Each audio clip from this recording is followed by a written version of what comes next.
It didn't take long for the Oregon tragedy to turn political. Today's massacre is the fourth college campus shooting since August. And as News 5's Emily DeVoe reports, President Obama is calling for stricter gun laws. Hours after a gunman killed several students inside a classroom at a community college in Oregon, President Obama calls for stricter gun laws. It cannot be this easy for somebody who wants to inflict harm on other people to get his or her hands on a gun.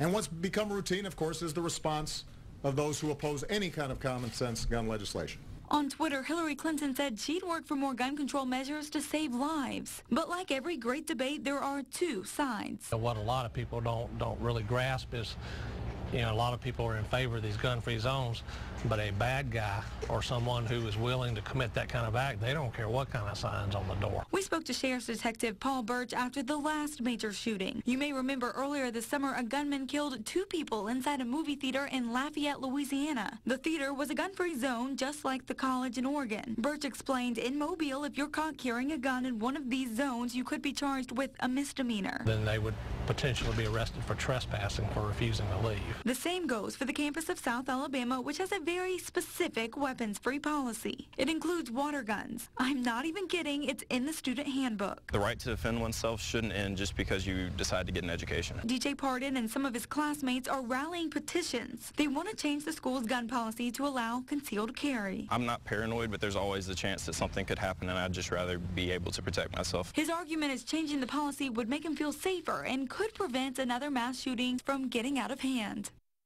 DJ says they've collected 600 signatures in the last 2 weeks and want to get 1,600 before they bring up the request to the student government.